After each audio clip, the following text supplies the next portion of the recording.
What's going on YouTube? Omar aka Tebow back with you again. So today I just wanted to show off my latest build. This is a Yokomo YD-2 EX II. It is my first foray into rear-wheel drive drift. This particular car is about as Yokomo'd out as you can get because I used all the Yokomo parts. So it is the upgraded version of their YD-2 rear-wheel drive drift car.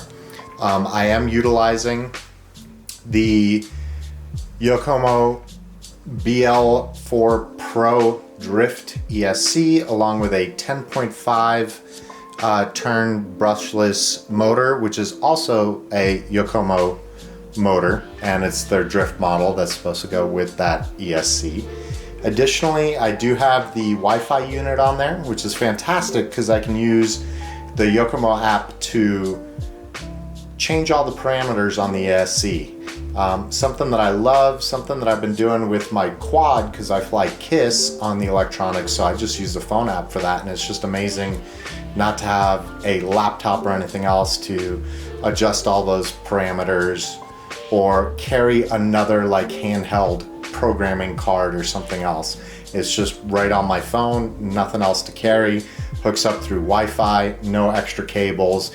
It is very, very nice. And of course, being a rear-wheel drive drift car, I do have a gyro on it. Again, it's a Yokomo unit. It's their 302 version 3 gyro. So this thing was a dream to build. I mean, the parts on it are absolutely gorgeous. The aluminum, the carbon fiber, I mean, everything on this car is just beautiful, and the fit and finish, it all went together properly, didn't have any issues when I was building it. Everything, the shocks are the smoothest I've ever used on any vehicle. I mean, it's just absolutely incredible. Went together beautifully. Pretty happy with it. I've run it just out on my street, not the ideal place to run a car like this. You want a nice smooth asphalt or polished concrete to run on, but I have a couple places that in the upcoming week I'm going to go out and I will do some run videos for you guys. But today I just wanted to show off the car. Now that you've seen the chassis and I've talked about it a little bit, I'll show you guys the body that I have for it. So I am going to take a moment. I'm going to cut and go get the body, get that mounted, and then I will be back so that you guys can get another look at the car with the body the way that I'm going to be running it. And then after this video, hopefully sometime later this week, I will have a drifting video out. Just depends on how my practice goes. Like I said, this is my first rear-wheel drive car. So unfortunately in this situation, I am not taking you guys out to watch me fail as I learn how to do rear-wheel drive drifting. So once I have it down a little bit, sometime later this week, I will have a video where you guys will get to see this thing running.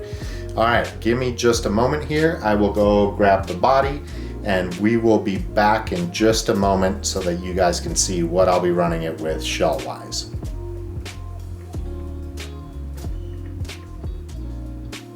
All right, we are back.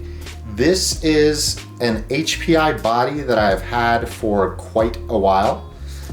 Never knew what I was gonna put it on because it is a wider 200 millimeter body. When I got this drift car, I just realized that this was the perfect body to go along with this chassis that I have.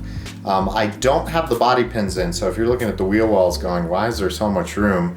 That is not the look. As a matter of fact, you know what? I'm gonna put the body pins in so that you guys can see the fenders the way that they're normally filled out.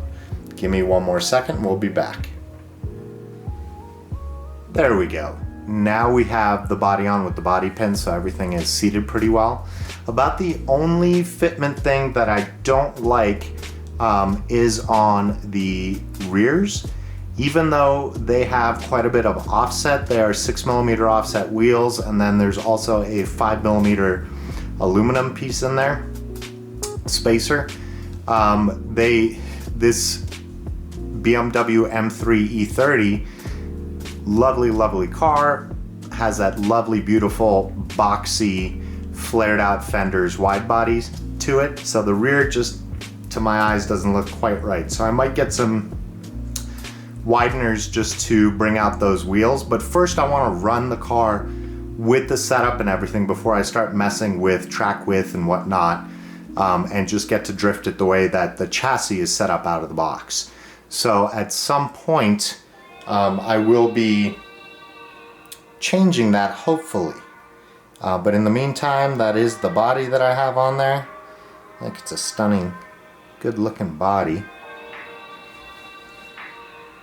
And I chose those green rims because I didn't want it to look just like a pumpkin.